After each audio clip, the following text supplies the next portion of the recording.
Talk show India के सभी दर्शकों को अनिकेत राज का प्यार भरा नमस्कार। दोस्तों, आप सब देख रहे हैं आपका फेवरेट शो बातें सूरत वालों की।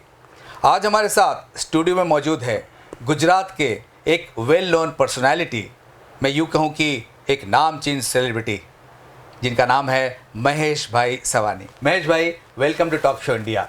नमस्कार। सबसे पहले मैं ये जानना चाहता हूँ कि आप पीपी सवानी ग्रुप के चेयरमैन हैं। आपके पिताजी का नाम वल्लभ भाई है, आपका नाम महेश भाई है, तो ये पीपी सवानी नाम कैसे आया? पीपी सवानी नाम मेरे फादर 7 भाई। ओके। उसमें सबसे बड़े भाई का नाम था पोपट भाई, प्रेमजी भाई जी।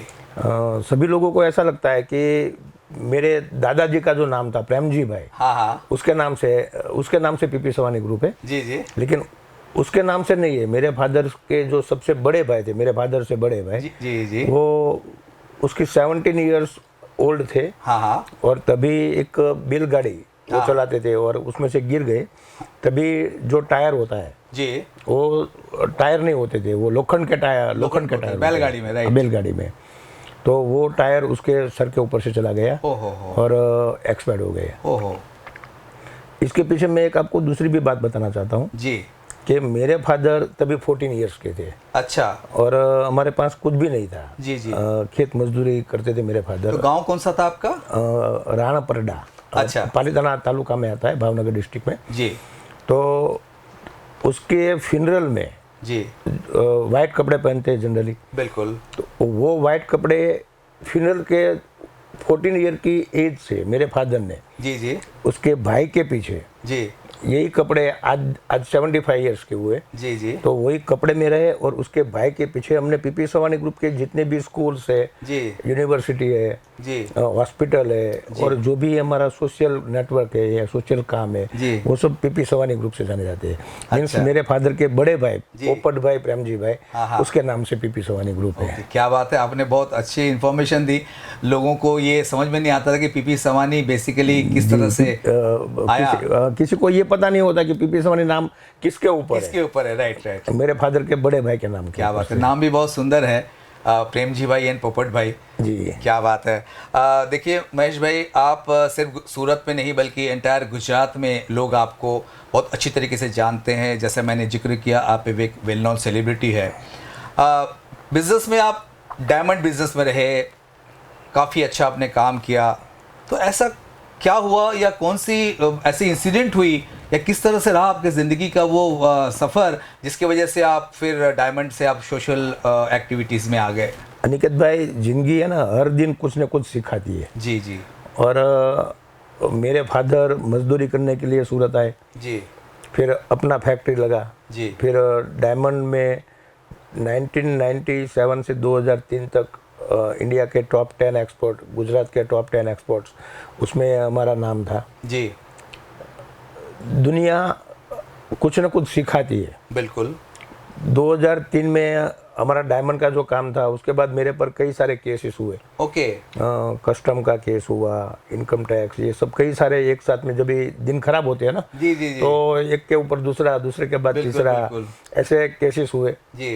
तो तभी ऐसा लगा हाँ कि सिर्फ पैसा कमाना बड़ी बात नहीं होती है। ओके। अगर हम दुनिया में नहीं रहते हम, जी जी, तो हमारे पीछे कितने परिवारों को भुगतना पड़ता है। जी जी जी। तो जिसका परिवार पहले से ही बिखर गया है, जी, उसका क्या होता होगा।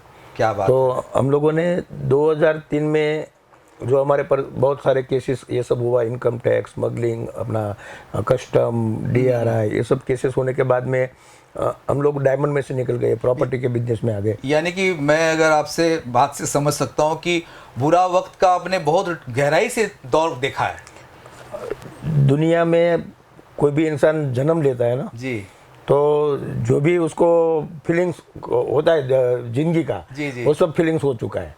मीन्स जमीन पे भी आ गए, आसमान पर भी गए, जमीन पे आ गए, आसमान पर गए, लेकिन कभी हिम्मत नहीं आ रही है। हिम्मत नहीं हारी। और हिम्मत हारना भी नहीं चाहिए। मैं आपके माध्यम से सभी लोगों को बोलूंगा कि हिम्मत कभी हारना नहीं चाहिए। बिल्कुल बिल्कुल। आदमी का दिन होता है, समय होता है, समय के साथ में चलना चाहिए। क्या बात है, क्या बात है। फिर बाद में हम प्रॉपर्टी के बिजनेस में आ गए 2003 से जी। और साथ में सोशल तो मेरे बापूजी जब भी 2 रुपया कमाना शुरू हुआ तब से वो सोशल काम करते ही है ओके। कि हमारा जो भी अर्न होता है, जो भी हम लोग कमाते हैं उसमें से 10% अपना जो भी हिस्सा होता है वो समाज के लिए रखना चाहिए। वो हम लोगों को जन्म से ये मिला है, मेरे फादर के जीवन में से ये हमको सीखने को मिला है। बिल्कुल। तो वो हम लोग मैंने कुछ नहीं किया, मेरे फादर ने जो किया है उसको हम आगे बढ़ाते हैं। तो ये भी बहुत बड़ी बात है। हाँ, अब अगर हम नाम तो नहीं लेंगे, लेकिन बहुत से फैमिली में ऐसा देखा गया कि फादर ने तो बहुत कुछ किया लेकिन उसके नेक्स्ट जनरेशन उसको कैरी नहीं कर पाया। तो आप डायमंड के बिजनेस के दौरान जो भी आपका अनुभव हुआ, जो एक बहुत ही बुरे दौर से आप गुजरे, उस वक्त आपकी एक्टिविटीज़ इंडिया में थी कि बाहर भी थी? नहीं, हम लोग डायमंड में थे तभी हमारी ऑफिस सब जगह पे थी। बॉम्बे हमारी 3 ऑफिस थी जी। सूरत में, गुजरात, पूरे गुजरात में सब जगह पे हमारी मैन्युफैक्चरिंग यूनिट था। ओके। हांगकांग में ऑफिस थी, बैंकॉक में ऑफिस थी, अमेरिका में ऑफिस थी, दुबई में ऑफिस थी, ओके। बेल्जियम में ऑफिस थी, इजराइल में ऑफिस थी। मीन्स मोरलेस आधा दुनिया आपके पीवी सवानी की एक्टिविटीज में। डायमंड का बिजनेस ही ऐसा है कि आपको सब जगह पे पाँव रखना पड़ता है। बिल्कुल बिल्कुल। तो सब जगह पे ऑफिस। तो फॉरेन लैंड में भी कुछ आपका उस बुरे दौर में कुछ ऐसा अनुभव हुआ कुछ? बेल्जियम में हमारी ऑफिस थी, बेल्जियम में हमारे वहाँ रॉबरी हुई। ओके। तभी उस टाइम की $9 मिलियन, 90 लाख डॉलर का हमारा वहाँ के रॉबर्स ने लूट हो गया। अच्छा, आपके हमारी ऑफिस में, हमारा जो ऑफिस में जो काम करता था उसको बांध के गन रख के पूरा सब सामान मीन्स डायमंड सभी हमारा पूरा जो सेफ था वो सेफ पूरा खाली हो गया। ओके, फिर क्या आगे क्या हुआ? फिर वहाँ तो हमारे पास तो इंश्योरेंस ये सब था जी जी, लेकिन 2 साल तक हम लोगों को बहुत मेहनत करनी पड़ी।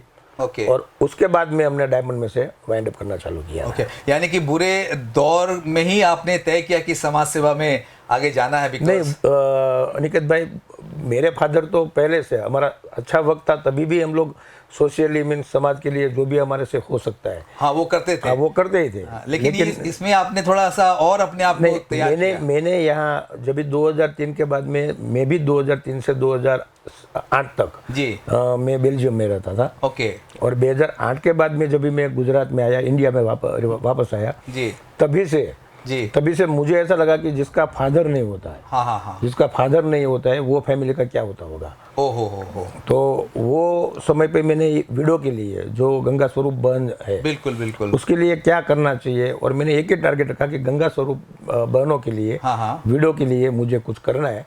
और फिर मैंने वो एक्टिविटी चालू कर दी। क्या बात है। तो अभी भी आप बिजनेस तो कंटिन्यू कुछ पार्ट कर रहे हैं, लेकिन आप बिजनेस से ज़्यादा अहमियत आप समाज सेवा को ही दे रहे हैं। इसमें कोई पर्टिकुलर रीज़न है? जो आपने तो बताया एक बार कि आपके पिताजी से ही आप में लोगों में ये संस्कार आया है कि भाई सोशल एक्टिविटीज़ में डालना, लेकिन कुछ इंसिडेंट होने के बाद आप और बढ़ चढ़ के आए। लेकिन आपका कोई पर्टिकुलर रीज़न है कि आप समाज सेवा को व्यापार से ज़्यादा अहमियत देते हैं?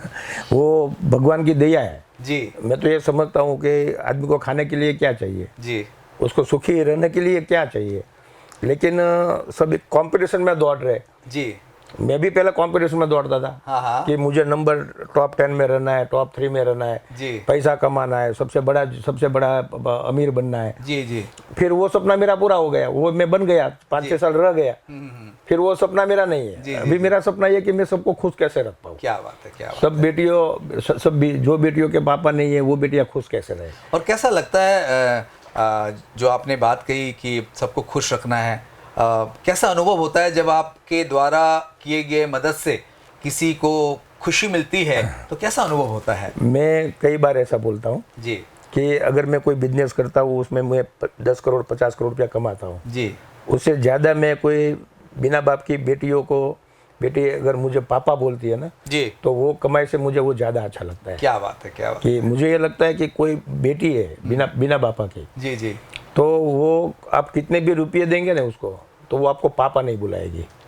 और ये पापा शब्द जो बोलना है एक बेटी के मुंह से, वो अनमोल है। वो अनमोल है, अनमोल। और वो शब्द अगर मैं बुला पाता हूँ, मैं इतना प्यार वो बेटियों को देता हूँ, जी जी मैं इतना लागणी वो बेटियों को देता हूँ, जी जी मैं वो बेटियों की इतनी केयर करता हूँ, जी तभी मुझे ये शब्द मिला है। जी। और ये बेटी मुझे पापा करके बुलाती है ना, वो मेरे 1000 करोड़ से ज़्यादा कमाई। क्या बात है।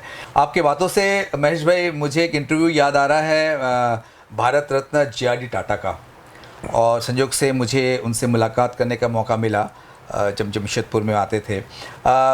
जे.आर.डी. टाटा का एक इंटरव्यू जो दूरदर्शन में आया था, उनसे एक सवाल पूछा गया था कि मिस्टर टाटा किस वक्त और क्यों आपको ये एहसास होता है कि दुनिया के सबसे ज़्यादा खुशहाल इंसान आप है। तो मिस्टर टाटा ने रिप्लाई दिया था कि जब मैं किसी को मदद कर पाता हूँ और वो मदद मिलने के बाद उसके चेहरे में जो खुशी दिखती है, वो खुशी देखने के बाद मुझे एहसास होता है कि दुनिया का सबसे बड़ा खुशहाल इंसान मैं हूँ।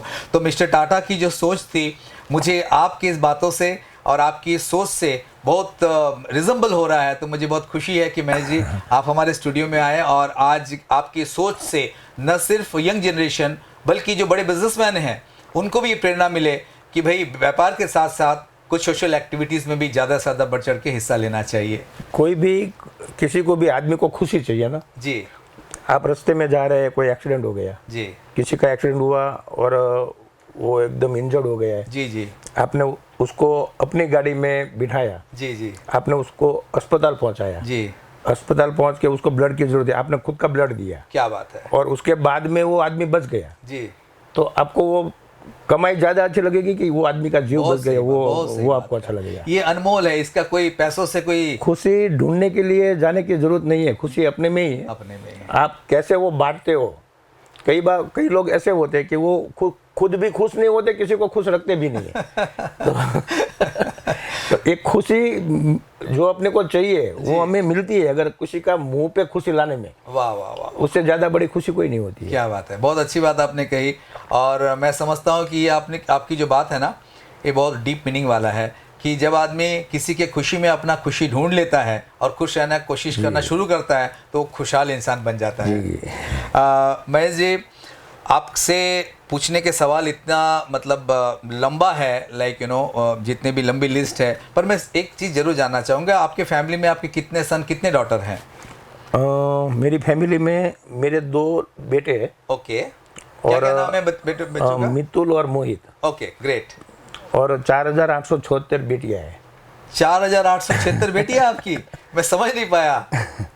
नहीं, जो बेटियों की मैंने शादी की है वो बेटियां मुझे पापा करके बुलाती है। वो उसके सपने में भी उसको पापा को याद करती है तो उसको मेरा चेहरा दिखता है, तो वो मेरी बेटी हुई। क्या बात है, क्या तो बात। ये सब मेरी बेटी है और 2 बेटे हैं। तो हाँ, मेरे पास शब्द नहीं है। 4876 बेटियों के पिता होने का सौभाग्य मुझे नहीं लगता कि वर्ल्ड में किसी को होगा कि इतने बड़े पैमाने में बच्चियों को अडॉप्ट करके और उनके पापा का प्यार देने का। तो मैं टॉक शो इंडिया की पूरी टीम की तरफ से और सभी बच्चियों की तरफ से आपको प्रणाम करता हूं और आपको सैल्यूट करता हूं। और आपका ये प्रणाम और आपका ये सैल्यूट मैं मेरी बेटियों को देना चाहता हूं। जरूर जरूर, thank you so much Mahesh ji.